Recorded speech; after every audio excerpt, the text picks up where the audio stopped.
ओम शांति। हम अव्यक्त मुरली रिवाइज कर रहे हैं। आज है अव्यक्त मुरली 1984 की 25वीं अव्यक्त मुरली, जो बाबा ने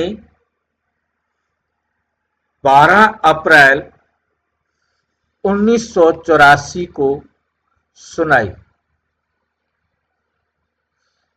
आज की अव्यक्त मुरली का विषय है ब्राह्मण जीवन का फाउंडेशन। ब्राह्मण जीवन का फाउंडेशन पवित्रता। पवित्रता है तो ब्राह्मण जीवन है, पवित्रता नहीं तो ब्राह्मण जीवन नहीं।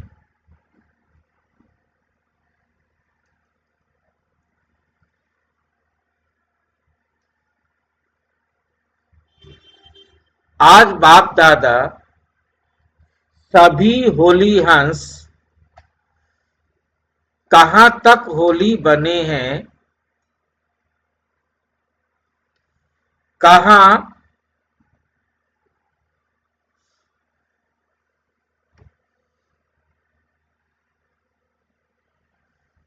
तक हंस बने हैं।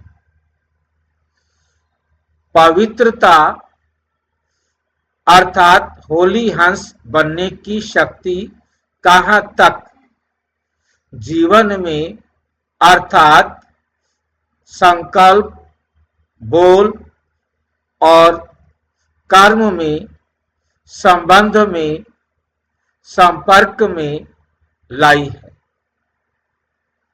हर संकल्प होली अर्थात पवित्रता की शक्ति संपन्न है।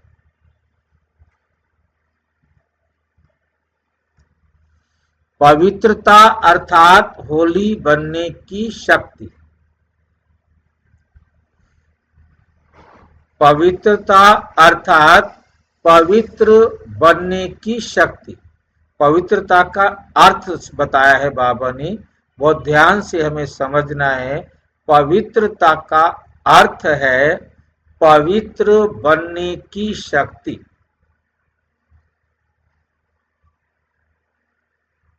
कहां तक जीवन में अर्थात जीवन का मतलब हमारे संकल्प में, बोल में और कर्म में, संबंध में, संपर्क में लाई।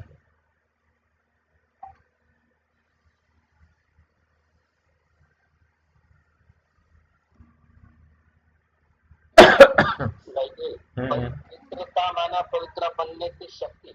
हाँ जी। तो कैसे कैसे पवित्र जैसे जितना जितना हम पवित्र बनते जाएंगे, जितना जितना हम पवित्र बनते जाएंगे उतना हमारी पवित्रता है ना। पवित्रता शब्द का मतलब बाबा ने समझाया होली बनने की शक्ति। तो होली की जगह पर होली माना पवित्र। पवित्र बनने की शक्ति कहां तक जितना हमने संपूर्ण पवित्रता को क्या कहेंगे? संपूर्ण पवित्रता को कहेंगे पवित्र बनने की संपूर्ण शक्ति। पवित्र बनने की संपूर्ण शक्ति हमारे पास। यदि हम कोई चीज, जैसे हम एग्जांपल ले सकते हैं, मैं कहूं कि मैं जो है मैथ टीचर हूं। अब मैथ टीचर हूं, पहली क्लास का हूं, दूसरी क्लास का हूं, बीए का हूं, एमए का हूं या पीएचडी का हूं, ये मेरी स्टैंडर्ड आएगा। ये मेरे मैथ टीचर के लिए कितना एक्सपर्ट हूं मैं। जितनी क्लास तक मैं एक्सपर्ट हूंगा उतना मैथ टीचर हुआ ना। मेरी पवित्रता। हाँ जी। पवित्रता के बारे में शिव बाबा को क्या कहेंगे? सागर। हाँ, वो तो था है ना, उसके पास तो कोई कमी है ही नहीं। पवित्रता में, परमात्मा में तो कोई कमी है नहीं, उसको तो लिए और कुछ कंपेयर करने के लिए शब्द नहीं है, इसलिए हमें बड़ा से बड़ा उसके साथ शब्द प्रयोग किया जाता है, सागर। परंतु हम कितना पवित्र हैं, हमारी पवित्रता की कितनी शक्ति है हमारे अंदर, उससे कहा जाता है कि हमने अपने जीवन में कहां तक लाई है। पवित्रता की शक्ति, हमने होली बनने की शक्ति कितनी है, पवित्रता मेरे में कितनी है। यदि हम खाली ये होली बनने की शक्ति को हटा दें तो इसका मतलब यह प्रश्न बनेगा, मेरे जीवन में पवित्रता कितनी है। पवित्र तो मैं हूं, परंतु पवित्रता मेरे अंदर कितनी है, पवित्र बनने की शक्ति मेरे अंदर कितनी है, कितना मैंने अपने आप को पवित्र बनाया है। इसलिए मैं वापिस आया। संकल्प, मेरे संकल्प कितने पवित्र है, वो हम अब कितने का मतलब परसेंटेज के हिसाब से देखना चाहते हैं, कितने का मतलब कितना समय, कितने संकल्प मेरे पवित्र चलते हैं, कितने संकल्प मेरे अपवित्रता वाले भी चलते हैं। बोल में मेरी कितनी पवित्रता है, मैं सारे जो कुछ भी बोलता हूं वो बाबा की श्रीमत के अनुसार बोलता हूं या उसमें मैं अपनी मन मत मिक्स कर देता हूं। कर्म में, संबंध में, पवित्रता को फिर नंबरवार कहेंगे हर एक को। हर एक नंबरवार है। बिल्कुल सब बिल्कुल नंबरवार बिल्कुल बिल्कुल, तभी तो नंबरवार ब्राह्मण है। पवित्रता हमारे में नंबरवार है, उसी के आधार पर ब्राह्मण सारे नंबरवार है। जितनी हमारे में पवित्रता है उसी प्रकार से हम नंबरवार बनेंगे। हमारी कर्म में कितनी पवित्रता है, संबंध में कितनी पवित्रता है, संपर्क में कितनी पवित्रता है। संबंध और संपर्क में क्या अंतर होता है, संबंध में संपर्क में क्या क्या अंतर करेंगे इसमें हम।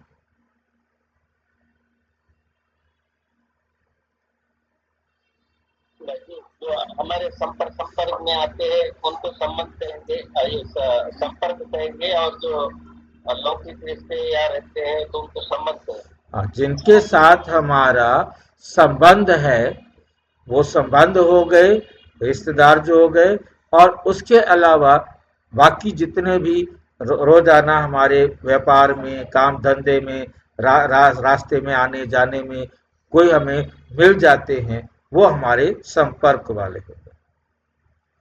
अर्थात पवित्रता की शक्ति संपन्न है, क्वेश्चन मार्क।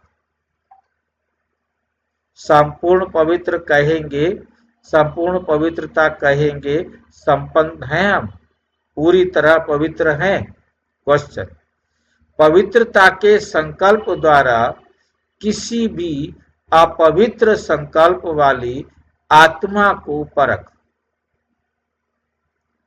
पवित्रता के संकल्प द्वारा किसी भी अपवित्र संकल्प वाली आत्मा को परख और परिवर्तन कर सकते हैं, और परिवर्तन कर सकते हैं।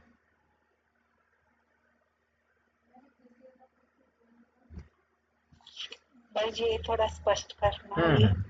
पवित्रता के संकल्प द्वारा किसी भी अपवित्र संकल्प वाली आत्मा को परख और परिवर्तन कर सकते हैं। मेरे पास सवाल करना आता है, मैं टीचर हूं, मैं मैथ का टीचर हूं। अब मैथ का टीचर हूं तब हूं, मेरे पास कोई बच्चा आए, मैं उसके सवाल को देखकर, उसकी गलती को देखकर उसको ठीक कर दूं, तब तो मैं मैथ टीचर हूं। यदि मैं उसकी गलती ठीक नहीं कर सकता, मैं उसकी गलती देख नहीं सकता, फिर मैं क्या का टीचर हूं। मेरे पास पवित्रता है तो मुझे दिखाई देना चाहिए कि उसके अंदर कहाँ पवित्रता की कमी है और उस कमी को कैसे दूर किया जा सकता है, मैं उसकी कमी को दूर कर दूं। उससे मैं वो अपना अनुभव शेयर करूं कि देखो ये बात ऐसे करो तो तुम्हारा काम पूरा ठीक हो जाएगा। ठीक है बाबा। हमारा बाबा जो है ना, स्टूडेंट को टीचर बना के चलता है, उसको स्टूडेंट नहीं समझ के चलता। जी बाबा। पवित्रता की शक्ति से किसी भी आत्मा की दृष्टि, वृत्ति, कृति तीनों ही बदल सकते हो। यदि तुम पूरे पवित्र हो, तुमने अपने आप को संपूर्ण पवित्र बना लिया है, तो आप दूसरों की दृष्टि को, वृत्ति को और कृति को पवित्र बना सकते हो, बदल सकते हो। इस महान शक्ति के आगे अपवित्र संकल्प भी वार नहीं कर सकते। मतलब आपके अंदर पवित्रता की पूरी तरह से धारणा है, कोई अपवित्र संकल्प भी आपके प्रति नहीं कर सकता। आपके चेहरे से, आपकी दृष्टि से, आपकी वृत्ति का ऐसा चारों तरफ वातावरण होगा कि वो आप पर अपने संकल्प में, अपनी दृष्टि में, अपने बोल में कहीं भी अपवित्रता का प्रयोग नहीं कर सकता। भाई जी, मैंने अनुभव किया है कि जैसे अपनी भावना दृष्टि वैसी होती ना, वैसी सामने वाले की ऑटोमेटिक हम हमारी तरफ देखने की भावना बन जाती है। बन सकती है,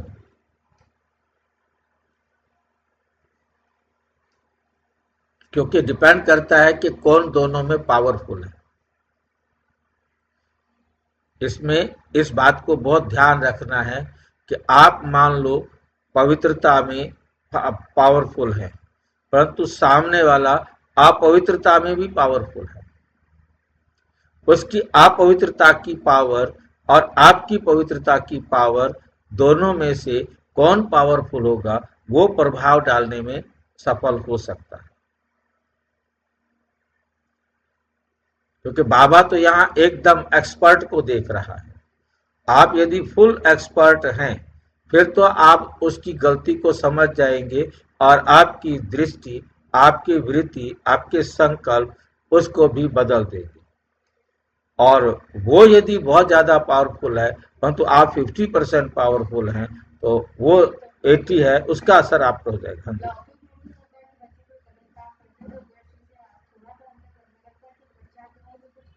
कुछ गड़बड़ हो रही है। भाई जी, जब सामने वाली आत्मा सामने आती है ना, तो मैं महसूस करता हूँ वो कमजोर दिखाई देती है, तो वो रुक जाती है, समझो समर्थन टाइप दिखाई देती है। अच्छा, मैं वैसे बता रहा हूँ आपको ना, क्योंकि हम इसके अंदर ये आपकी अपनी पवित्रता की धारणा का जो है ना महत्व है। और अभी तक जो भी आपके सामने आए, आपसे अपवित्रता उनमें कम थी, अधिक शक्तिशाली वाले अपवित्र नहीं थे। यदि वो अपवित्र बहुत ज्यादा भ्रष्ट होंगे, उस पर यदि उसकी अपवित्रता आपकी पवित्रता से स्ट्रांग है, तो उसका असर भी आप पर पड़ सकता है। मतलब इसमें अलर्ट रहना है, सावधान रहना है। मेन बात हमें समझनी है कि जो वो नेगेटिव में ज्यादा है, आप पॉजिटिव में ज्यादा है। अब उसकी भी ज्यादा जो है ना बैलेंस पर डिपेंड करता है। परंतु अच्छा है कि आपका प्रभाव उनके ऊपर पड़ता है, ये बढ़ता जाए और अच्छी बात है।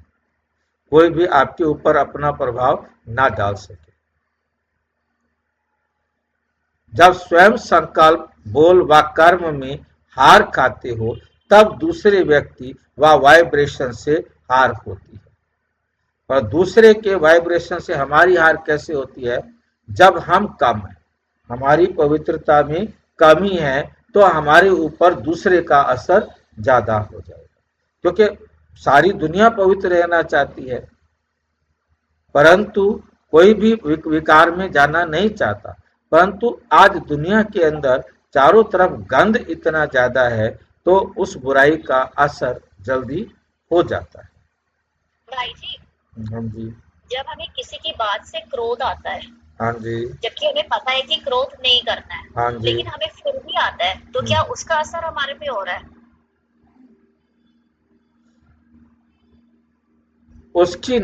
उसका जो कार्य करने का कहीं ना कहीं तरीका गलत, ज्यादा खराब है। आप उतने सक्षम नहीं है कि आप उसको जो है ना पवित्र बना सके, आप उसको समझा सके। आप उतने पवित्रता की जो शक्ति है वो आपके पास धारणा में कहीं न कहीं कमी है, जिसके कारण उसका प्रभाव आपके ऊपर होगा। यही बात मैं भाई साहब से कह रहा था, डिपेंड करेगा कि आप और सामने वाला दोनों में वो आप पवित्रता में और आप पवित्रता में कितने स्ट्रांग हो। यदि उसकी स्ट्रांगनेस आपसे ज्यादा है, आप उसके आगे कमजोर हैं, तो आपकी पवित्रता उसको नहीं हिला पा रही, तो वो आपकी पवित्रता को हिला दे।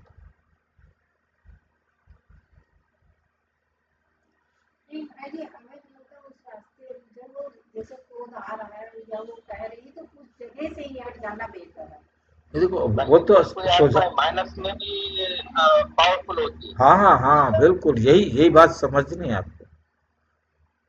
आज सारी दुनिया दुष्टता से भरी हुई है ना, तमो प्रधानता से भरी हुई है ना, और तमो प्रधानता भी अति पर है ना। अब आपने जीरो से पवित्रता को ऊपर करना शुरू किया है, वो तो तमो प्रधानता से भरी हुई है।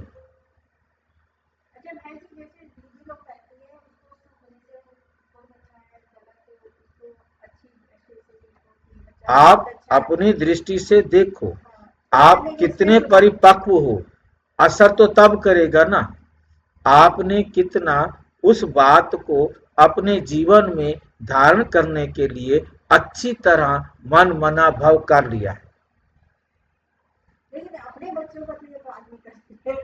नहीं कार्य, देखो मैं वही बता रहा हूँ ना, ये दूसरों का तो हम नहीं कह सकते हैं, खुद के बच्चे जो होते हैं तो उनके पर तो माँ बाप कहते हैं कि ध्यान दे रहे थे कि ये बहुत अच्छी है, बहुत अच्छी है। और जब हमने कोई भी बात अपने जीवन में कितना अच्छी तरह मन मना भाव करके, देह अभिमान हमें नेगेटिविटी की तरफ ले जाता है ना, तमो प्रधानता की तरफ ले जाता है ना, ये हमारी गिरावट का है ना।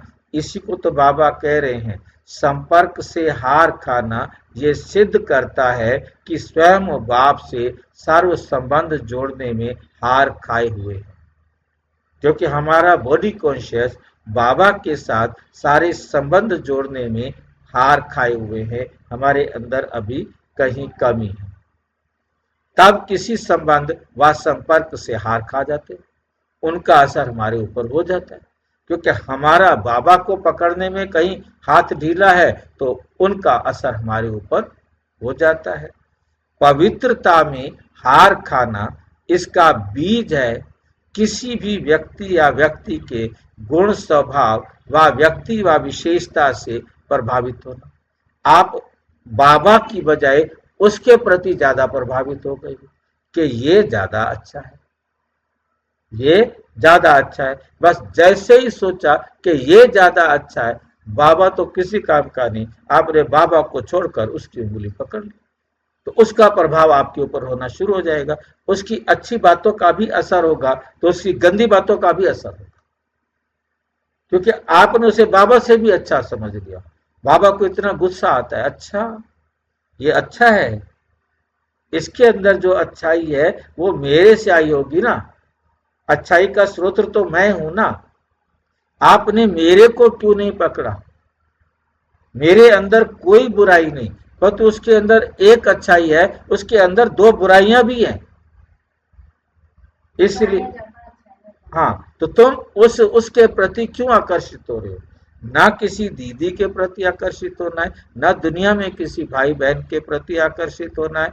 आकर्षित होना है तो सिर्फ बाबा के प्रति आकर्षित होना है। नहीं तो आप देहधारी किसी भी देहधारी के प्रति आकर्षित हुए तो वो अभी संपन्न नहीं है, वो संपूर्ण नहीं है। उसकी असंपूर्णता, उसकी कमी आपको क्या करेगी? प्रभावित ले करेगी डूबेगी, भाई जी। वो ले डूबेगी।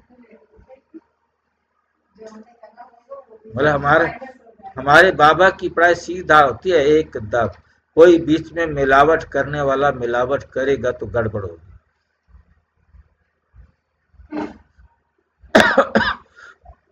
भाई जी बाबा ने किया है ना, सांप को नहीं देखने का, अंदर से मनी को देखने का बोला हाँ, है बाबा। मणि को देखना है, सांप को नहीं देखना। सांप को नहीं देखना, और उस मणि को देख करके उस मणि के प्रभाव में तो आते हैं सारे। मणि जो है ना, मेन आत्मा ही तो हमारे को तंग करती है। आत्मा है ये, आत्मा है ये, रोजाना हमें मिलते हैं ना तो अच्छे लगते हैं, इनकी बात करने अच्छी लगती है। बस ये अच्छी लगती है ही डुबो देती है। ठीक है कि नहीं? बोला हमने किसी को भी अच्छा नहीं लगाना, हमने समझना है ये केवल मेरे से इसलिए मिल रहे हैं कि इनका मेरे साथ कार्मिक अकाउंट है। बस जिस सेकंड कार्मिक अकाउंट हुआ फिर नहीं मिलेंगे। कोई मेरे सामने आ जाता है, मैं समझ लेता हूँ आ गया, इसके साथ मेरा कार्मिक अकाउंट है। चला गया तो दोबारा मिलेगी तब ना, जब कार्मिक अकाउंट होगा। मतलब आप आए हो, कोई ना कोई आपके साथ मेरा कार्मिक अकाउंट है, वरना इतनी बड़ी दुनिया में हम सब क्यों मिल रहे हैं? और आप चले गए, कार्मिक अकाउंट खत्म होगा तो मिलेंगे, नहीं होगा तो। उसके बारे में चिंतन करना, बुद्धि में उसको स्थान देना, ये हमारी सबसे बड़ी गलती होगी। उसको बुद्धि में स्थान नहीं देना। घूमते रहो, फिर जहां जहां जिनके साथ कार्मिक अकाउंट है जाना पड़ेगा ना। बोला हम कहाँ भी बैठे हैं, हम आपस में संपर्क में आए हैं, किस आधार पर आए हैं? हमारा कार्मिक अकाउंट है। अब आप में से कोई चला जाए, मेरे को टेंशन लेने की जरूरत नहीं है। उसके साथ इतना ही समय का मेरा कार्मिक अकाउंट था, वो चला गया, अब वो नहीं आएगा। और यदि उसका मेरे साथ कोई कार्मिक अकाउंट है तो वो आएगा। फ्री, एकदम बुद्धि फ्री। मुझे पीछा करना मेरे को समझ में नहीं आया। हाँ, यही तो है, लगाव कम होता जाएगा ना जितना जितना हमें बाबा से कनेक्शन। हाँ, वो देखो, वो भी आप उतनी निभाओगे जितना आपने करना है।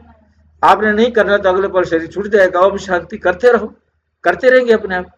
आपका पार्ट यदि कहीं किसी दूसरे घर में चला गया, परिवार में जाके बच्चा बनना है, तो आपने ठेका थोड़ा ले रखा है, आप उतना ही तो करेंगे ना जितना आपको करना है। तो इसलिए मैं अपने बोझा क्यों रखूं? मैंने जो करना है मेरे सामने जब आया है मैं करूं, और खत्म हो जाए तो खत्म। कोई आ जाए तो भला, ना आए तो भला। क्योंकि हम मिलने तो कार्मिक अकाउंट से है ना। जिनके साथ मेरा कार्मिक अकाउंट है मुझे क्यों मिलेंगे? हाँ, होगा सबसे। अब लगाव कम होता जाएगा ना, हिसाब किताब बराबर होता जा रहा है। अब जितना बाकी रहा हुआ है वो तो पूरा करना है। जैसे ही कार्मिक अकाउंट हमारा इनके साथ बराबर होगा, हम अपने जीवन को देखें, इसी जीवन को देखें, बाकी सारी बात को छोड़ो कि इस जीवन में कितनी दुनिया हमारे संबंध संपर्क में आई और कितनी दुनिया हमारे संबंध संपर्क से चली। अब वो उनमें से कोई कोई मान लो उसका साथ कोई हिसाब है, 30 साल बाद भी, 40 साल बाद भी, 50 साल बाद भी वो दोबारा आकर के मिलेगा और अपना हिसाब बराबर करेगा। खत्म, नहीं तो खत्म। कितनी दुनिया चली गई। बचपन से, पहली क्लास से, जब से हमें पहली क्लास में होश आता है कि कोई कोई दोस्त याद होता है, नहीं भी होगा, ठीक नहीं? फिर वो कितने चले गए, दूसरी में, तीसरी में, चौथी में, 10वीं में, बीए में, एमए में, कहाँ कहाँ सर्विस में, काम धंधे में, जीवन में कितने आए कितने गए। अब उनमें से भी किसी किसी का हिसाब किताब होता है, तो किसी न किसी बहाने कभी न कभी वो हमें मिल जाता है, और नहीं होता है तो नहीं मिलता।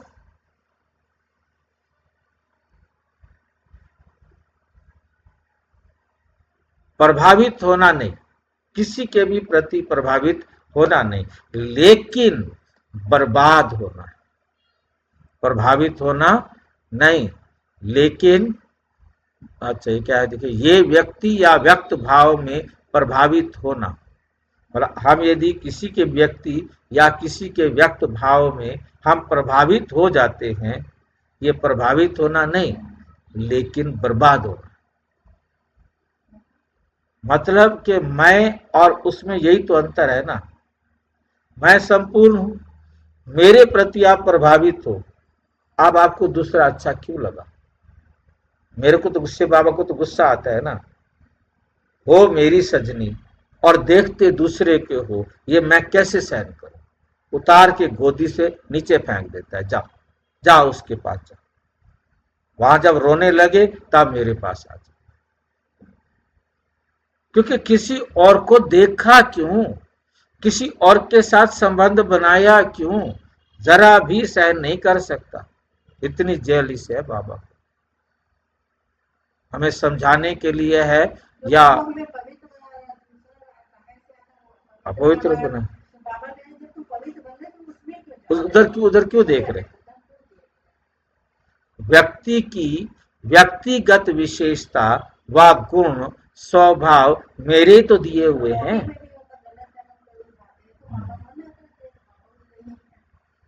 व्यक्ति की व्यक्तिगत विशेषता मतलब उस व्यक्ति के अंदर कोई विशेषता हो सकती है, परंतु ये देखो जो विशेषता उसके अंदर है क्या मेरे अंदर नहीं है? जब मेरे अंदर वो विशेषता है, फिर उसके अंदर क्यों देख रहे हो? उसके अंदर भी यदि कोई विशेषता है, भाई ये बहुत अच्छा जो है ना गीत गाता है, ये बहुत अच्छा कमेंट्री करता है, ये बहुत अच्छा मुरली चलाता है, ये भी क्यों? मुरली किसकी है?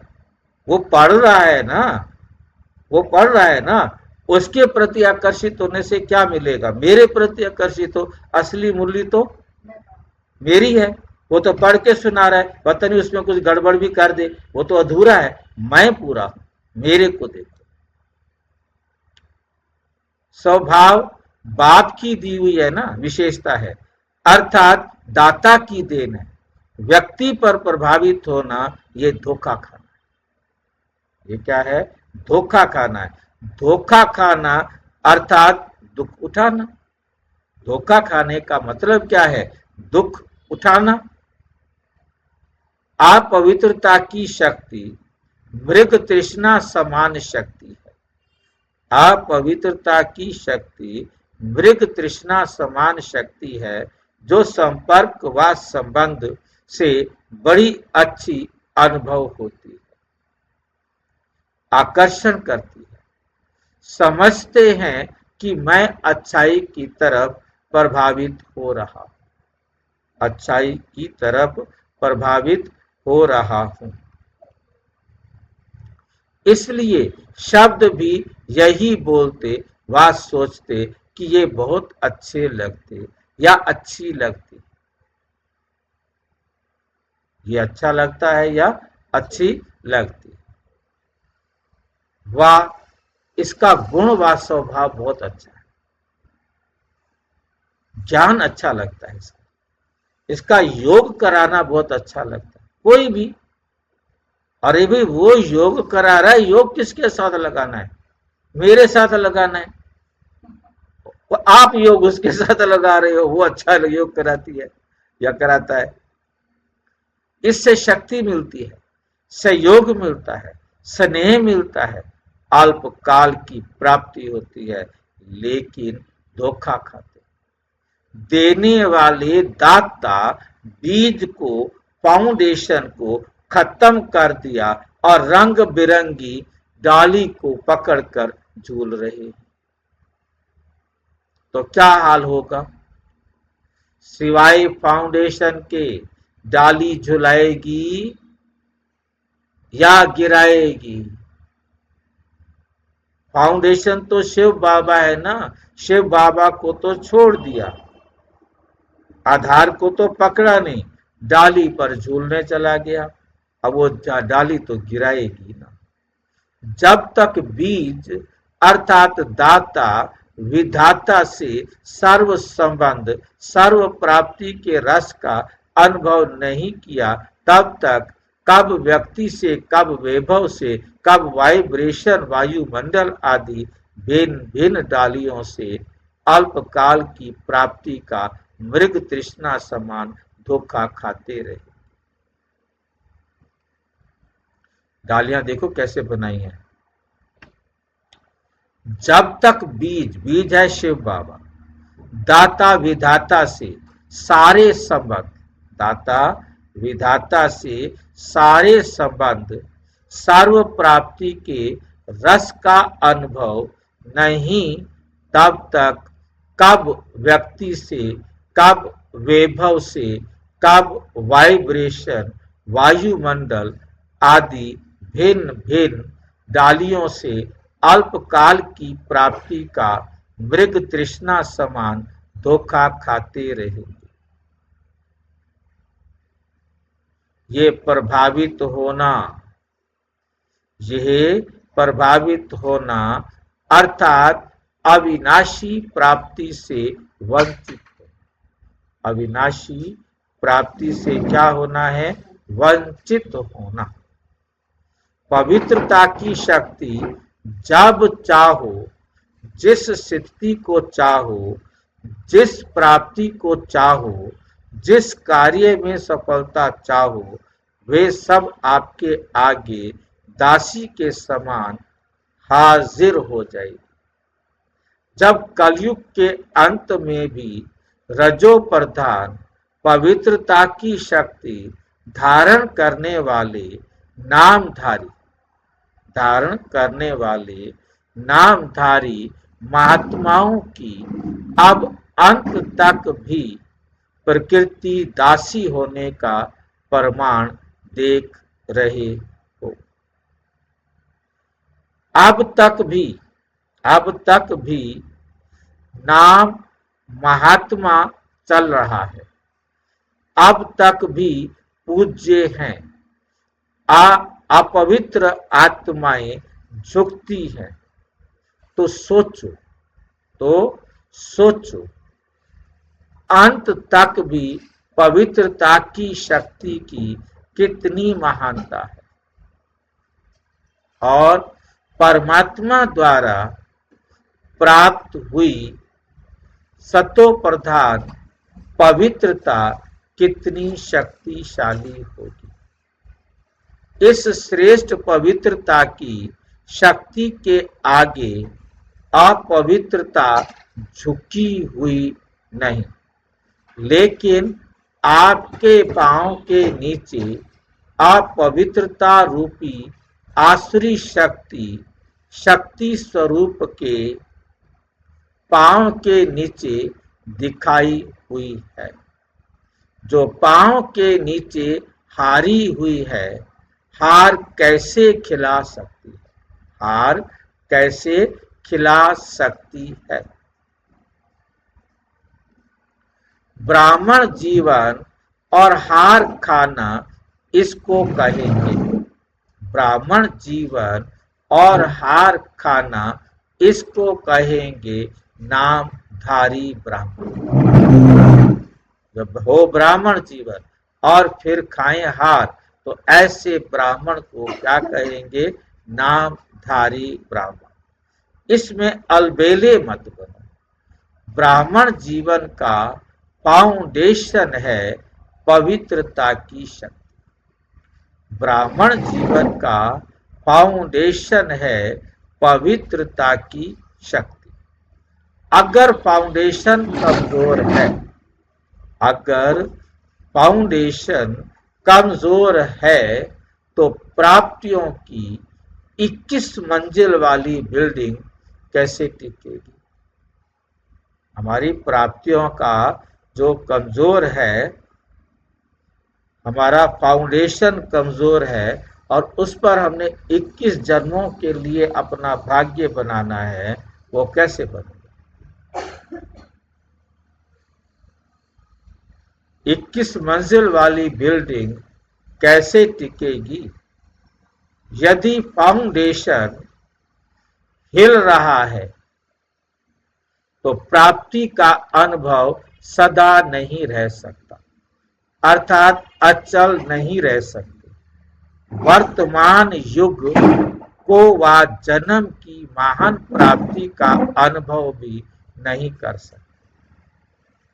युग की श्रेष्ठ जन्म की महिमा गाने वाले ज्ञानी भक्त बन जाएंगे।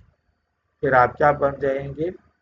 जो अच्छे हैं ना भाई बहन, उनके महिमा गाने वाले भगत बन जाएंगे। समझा? वो आपके इष्ट देव बन जाएंगे और आप उनके महिमा गाने वाले भगत बन जाएंगे। इसको कहते हैं ज्ञानी भगत। समझ में आ गया भाई? ज्ञानी भगत नहीं बन जाना, सिर्फ ज्ञानी बनना है।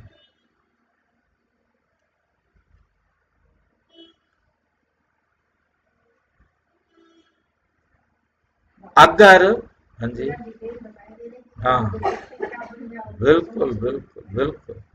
अगर ब्राह्मण बनकर सर्व प्राप्तियों का, सर्व शक्तियों का वरदान व वर्षा, वरदान व या वर्षा अनुभव नहीं किया तो उसको क्या कहेंगे? वंचित आत्मा या ब्राह्मण आत्मा क्या कहेंगे? यदि क्या है, अगर ब्राह्मण बनकर सर्व प्राप्तियों का, सर्व शक्तियों का वरदान या वर्षा अनुभव नहीं किया, अनुभव नहीं किया तो क्या कहलाएंगे? तो उसको क्या कहेंगे? वंचित आत्मा या ब्राह्मण आत्मा?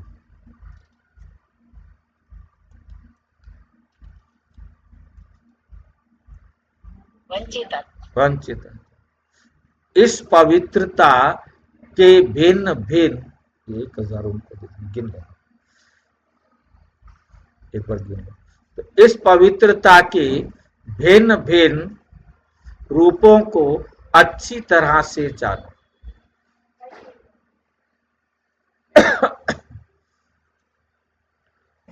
स्वयं के प्रति कड़ी दृष्टि रखो, स्वयं के प्रति कड़ी दृष्टि रखो। बोला लो, दे दो, दे आओ।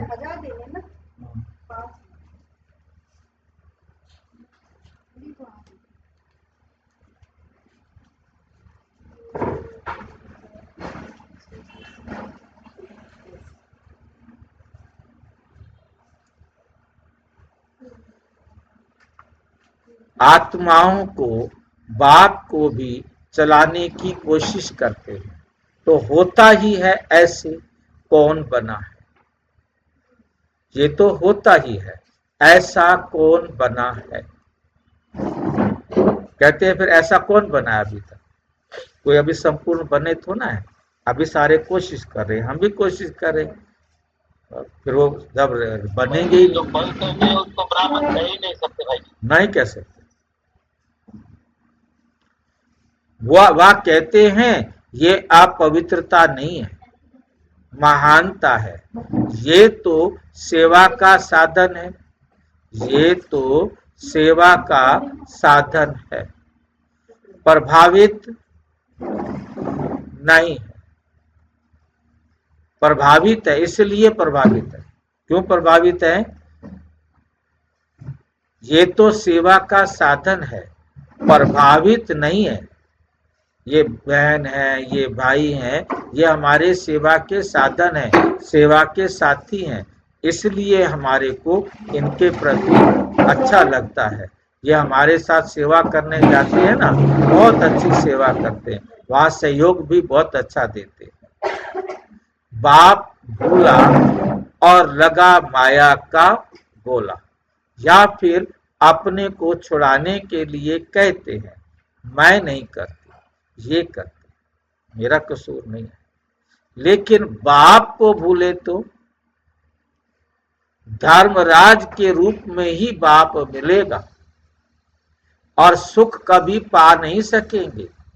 इसलिए छिपाओ, इसलिए छिपाओ नहीं, चलाओ नहीं।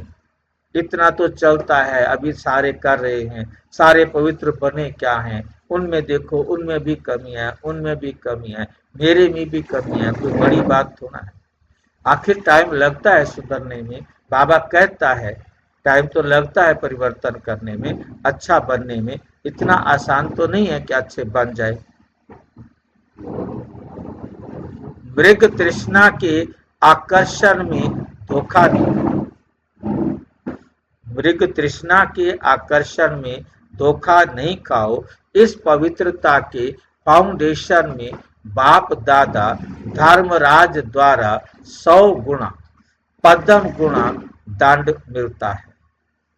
इसमें रियायत कभी नहीं हो सकती, इसमें रहम दिल नहीं बन सकते, क्योंकि बाप से नाता तोड़ा तब तो किसी के ऊपर प्रभावित हुए, परमात्म प्रभाव से निकल आत्माओं के प्रभाव में आना, अर्थात बाप को जाना नहीं।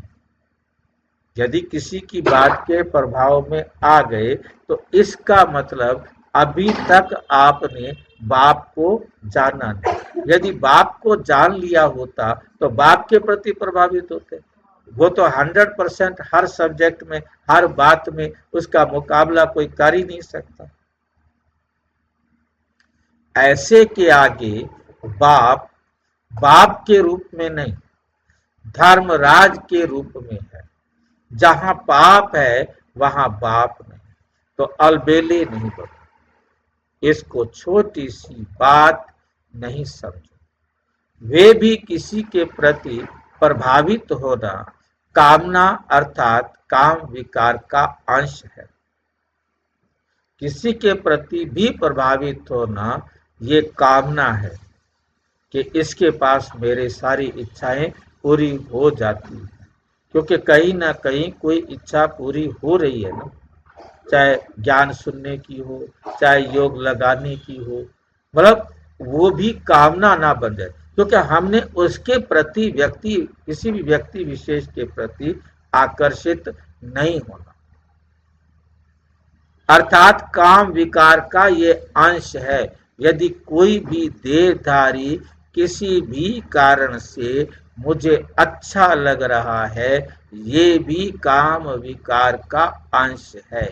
चाहे वो योग लगाने के लिए आपको अच्छा लग रहा हो, चाहे मुरली सुनाने के लिए आपको अच्छा लग रहा हो, या कोई और विशेषता किसी के अंदर देखकर आप उसको अच्छा समझ रहे हैं, ये हमारी सेवा के साथी है ना। सेवा में जाने में इनका बहुत अच्छा सहयोग मिलता है। सहयोग मेरा ले लो ना, शिव बाबा कहता है, उसका क्यों ले। ऐसा दुश्मन कोई देखा है भाई? किसी ने देखा है ऐसा दुश्मन जो किसी दूसरे की तरफ देखने भी नहीं देता, दूसरे के बाद दूसरे के प्रति सोचने भी नहीं देता, उसकी सारी जड़ें शुरू से ही काट देता है? ये दुश्मन ठीक है? ये बाबा ठीक है या हम ठीक है? प्यारा बाबा है भाई जी, तो प्यार भी आ गया बाबा से। हमारे कल्याण के लिए करते हैं भाई जी। चलो ठीक है, आपको अच्छा लग रहा है तो बहुत अच्छी बात है। बिना कामना के प्रभावित नहीं हो सकते। यदि हमारी कामना ना होती तो हम उसके प्रति प्रभावित नहीं हो सकते। ये टीचर बहुत अच्छा है, सारे सवाल समझा देता है। ये कामना है। हाँ, वे कामना भी काम विकार है, महाशत्रु है। ये दो रूप में आता है। कामना या तो प्रभावित करती है या परेशान करेगी, क्योंकि वो इच्छा पूरी नहीं होगी। आज तो मुरली आई नहीं, मजा नहीं आ रहा। अरे बाबा की मुरली उठाओ और पढ़ो।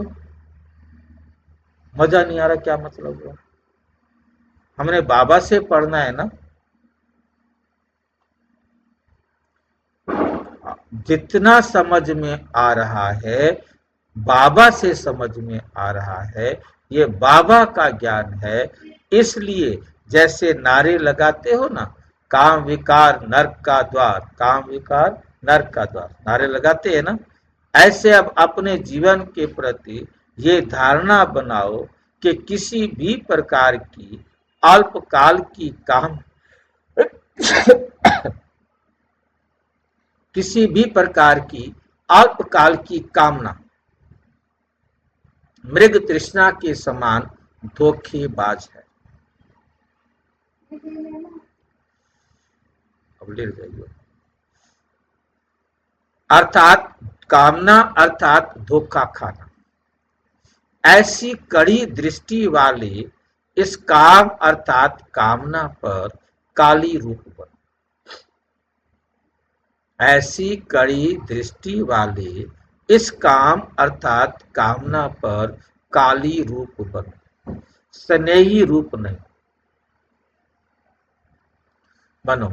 विचारा है अच्छा है, विचारा है अच्छा है, थोड़ा थोड़ा है, ठीक हो जाएगा, नहीं। विकर्म के ऊपर विकराल रूप धारण करो, दूसरे के प्रति नहीं, अपने प्रति। तब विकर्म विनाश कर परिस्ता बन सके। अपने प्रति विकराल रूप धारण करना है। हमारे से कोई गलती हो नहीं जाए। योग नहीं लगता तो चेक करो, जरूर कोई छिपा हुआ विकर्म अपने तरफ खींचता है। ब्राह्मण आत्मा और योग नहीं लगे, ये हो नहीं सकता, ये हो नहीं सकता। ब्राह्मण माना ही एक के हैं, एक के हैं, एक ही हैं, तो कहां जाएंगे? कुछ है ही नहीं तो कहां जाएंगे? अच्छा, सिर्फ ब्रह्मचर्य नहीं, लेकिन और भी काम विकार के बाल बच्चे हैं। बाप दादा भी एक बात पर बहुत आश्चर्य लगता है। बाप दादा को एक बात पर बहुत आश्चर्य लगता है। ब्राह्मण कहता है ब्राह्मण आत्मा पर व्यर्थ की विकारी दृष्टि वृत्ति जाती है। लाइन समझ में आई है? ब्राह्मण कहता है, बोला एक ब्राह्मण कहता है ब्राह्मण आत्मा पर व्यर्थ की विकारी दृष्टि वृत्ति जाती है।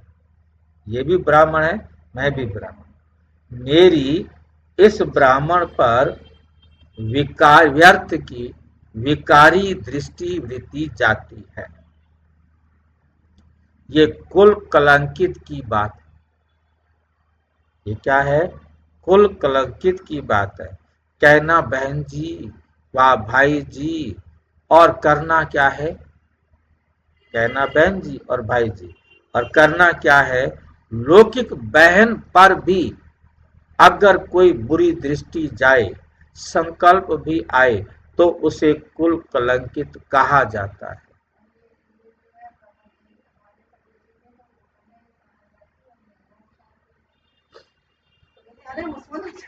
हाँ।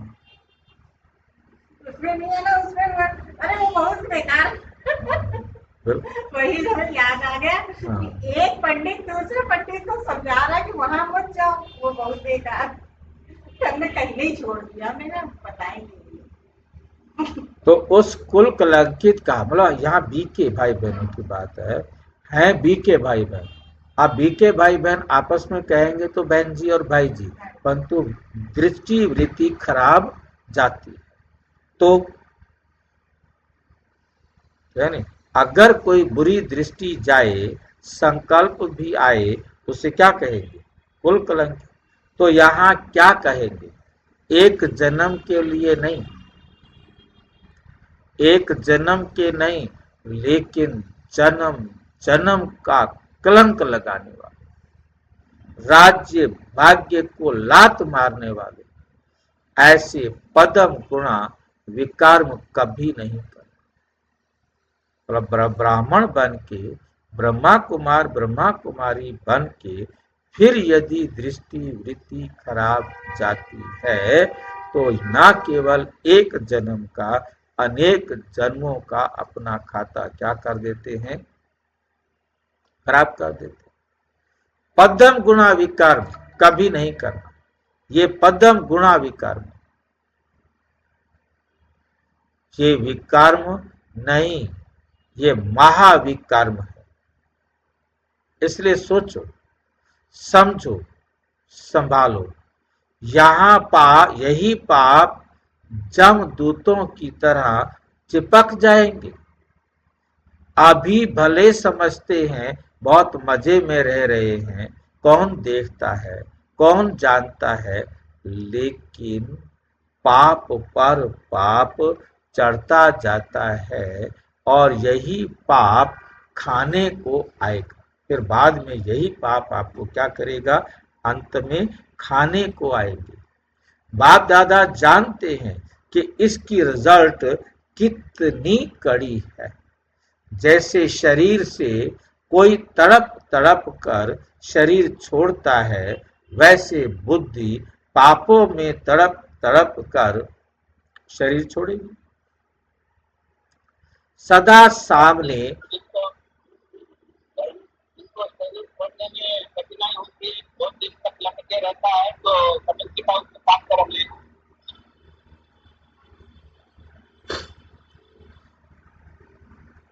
देखो, ये अंत में तड़पना, पहले तड़पना, सारे तड़पने हैं। यदि जीते जी आप दुखी रहते हैं, आप परेशान होते रहते हैं, चाहे पति के कारण, चाहे पत्नी के कारण, चाहे पड़ोसी के कारण, या किसी भी रिश्ते के कारण, ये भी तो तड़पना है ना। आप बाबा को याद नहीं बाबा कर। ने कहा है, बाबा कहते हैं कि योगी रहेगा शरीर तो इच्छा से छोड़ते। योगी योगी जो होते हैं ना, अपना शरीर तो इच्छा से छोड़ते हैं, तो सबका शांति फैल जाती है। भाई जी, लास्ट की बात तो लास्ट की है। ये जरूर नहीं कि लास्ट में हिसाब बराबर होंगे। हिसाब तो कभी भी बराबर हो सकते हैं ना। आज यदि लास्ट में 1 सेकंड आत्मा ने छोड़ना, 1 सेकंड, अब वो लास्ट में तड़पे या पहले तड़पे, कभी भी तड़पे, मतलब जब हमें दुख मिल रहा है, वो दुख तो हमने शरीर इस दुनिया से जाने से पहले बराबर करके ही जाना है। ये नहीं हो सकता कि हमारा दुख लास्ट तक रुका रहे कि अभी मरने के टाइम पर हिसाब बराबर करेंगे। अब भी तो हिसाब बराबर कर रहे हैं। हम यदि तड़पने बैठ गए, रोने बैठ गए, किस्मत खराब है, क्या करूं, टेंशन ले ली, नहीं नेगेटिव तो होगा, पर तो ये भी तो किसी कर्म का फल मिल रहा है ना।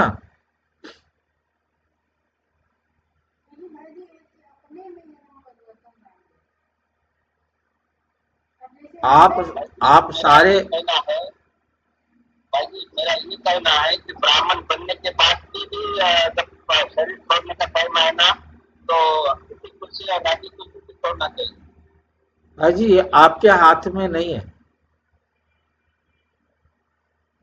आपके हाथ में भूतकाल तक इंतजार करने का नहीं है, भविष्य का इंतजार। आपके हाथ में है कि मेरे को कोई भी क्षण दुख की फीलिंग नहीं आए। कोई मेरे से ऐसा कर्म ना हो जाए जिसका दुख मुझे लेना पड़े, इस पर हम अटेंशन दे सकते हैं। अब मैं पता नहीं किस जन्म में क्या करके आया हूँ, उस आत्मा, वो आत्मा मेरे साथ आके लास्ट में हिसाब बराबर करे, चाहे अभी हिसाब बराबर करे, हिसाब तो उसने बराबर करना है। मैं आपके वर्तमान में फुल अटेंशन दे रहा हूं कि मेरे से कोई गलती ना हो जाए, और जो पहले की हुई है वो कब आके मेरे से लेगा, वो तो लेगा ना। तो इसलिए हम, ये कोई मतलब नहीं है, योगी है, अब वो योगी है, अब उसको कोई दुख की फीलिंग नहीं आ रही, परंतु उसका पिछला किया हुआ कभी भी आ जाएगा। अब उसके पास फेस करने की सामर्थ्य है नहीं है, वो डिपेंड करेगा उसके पार्ट के ऊपर, उसके पार्ट के ऊपर, ठीक है नहीं, उसके अपने ऊपर नहीं। क्योंकि रहा हुआ है तो उस समय सुना सुना अच्छी तरह धारण किया हुआ भी ज्ञान विस्मृत हो जाएगा उस दुख को लेने के लिए। हाँ जी, जैसे पिछले जन्म में जो भी आत्मा अपने, तो वो जैसे हमसे बदला ले रही है, हाँ, हमसे बदला ले रही है, तो क्या हमने उसके साथ में ऐसा करा किस है? जन्म में किया होगा तो वही बदला ले रही है। वही बदला अच्छा, है। फिर उसके बाद में वो आत्मा सही भी हो जाती है, हाँ तो उसको महसूस भी होता है, वो हमारे साथ में ही हुआ है, हाँ हाँ उसको महसूस भी हुआ है कि हमने बहुत गलत काम किया है। फिर बिल्कुल आपस का ही रिश्ता था, जैसे माँ बेटी का, हाँ, इसी वो हो टाइप जाता है का। फिर। हाँ, तो थोड़ा हमें जिसे अंदर से लगता है कि हमने तो कभी शिक्षा भी नहीं दी, तो इस जन्म में नहीं दिया, परंतु किसी जन्म में दी होगी। अच्छा, ये चीज हमें नहीं समझ में आ रही थी कि हमने तो नहीं कभी, मतलब हम किसी का पैसा पड़ा है कुछ, हमसे नहीं मतलब, हमें अपनी चीज से मतलब है। अच्छा, उसके जैसे खत्म होने ठीक के है। बाद में, हाँ, तो वो चीज जो हमें मेन समझना है कि कोई भी यदि मुझे सुख दे रहा है वो मेरा दिया हुआ दे रहा है, और यदि वो दुख दे रहा है वो मेरा दिया हुआ दे रहा है। मैंने नहीं दिया जिसको, वो मुझे देने के लिए कभी दिखाई नहीं देगा, दिखाई ही नहीं देगा। और जिससे तो मेरा हिसाब किताब नहीं है, कितनी बड़ी दुनिया पड़ी है, हम उनको देखते ही नहीं। हमें ये चीज मतलब हम सोचते हैं कि हमने तो कभी ऐसा करा नहीं है, तो वो जी, अब नहीं किया तो 10 जन्म पहले किया होगा, कभी भी किया होगा। अब उसका हमें पता तो नहीं है ना, पर तो इस बात को भूल करके, भूल तो हम गए नहीं हैं। नहीं, ये समझो कि कोई मुझे सुख दे रहा है वो मैंने कभी दिया था इसलिए दे रहा है, कोई दुख दे रहा है तो इसलिए दे रहा है मैंने कभी दिया था, वरना वो मेरे को मिल नहीं सकता। ये फार्मूला याद रखो, ठीक है क्यों? सदा सामने ये पाप के जमदूत रहते। यदि मुझे अब दुख की फीलिंग आ रही है, अभी मेरे को आ रही है, तो मेरे ही कारण से आ रही है, इतना कड़ा अंत है। इसलिए वर्तमान में गलती से भी ऐसा पाप नहीं करना। बाप दादा सिर्फ सम्मुख बैठे हुए बच्चों को नहीं कह रहे, लेकिन चारों ओर के बच्चों को समर्थ बना रहे हैं, खबरदार, होशियार बना रहे। समझा? अभी तक इस बात में कमजोरी काफी है। अच्छा, सभी स्वयं प्रति इशारे से समझने वाले सदा अपने विकल्प और विकर्म पर, विकल्प और विकर्म पर काली रूप धारण करने वाले, सदा भिन्न भिन्न धोखों से बचने वाले, दुखों से बचने वाले शक्तिशाली आत्माओं को बाप दादा का याद, प्यार और नमस्ते। हम बच्चों की भी बाप दादा को नमस्ते, नमस्ते, नमस्ते। अच्छा, ओम शांति। और विस्तार से जानने के लिए प्रजापिता ब्रह्मा कुमारी ईश्वरीय विश्वविद्यालय के किसी भी सेवा केंद्र पर संपर्क करें और यदि कोई प्रश्न है तो 9213106986 पर केवल टेलीग्राम करें या आरटीआई करें 9650692270 पर केवल व्हाट्सएप करें, फोन नहीं। ओम शांति।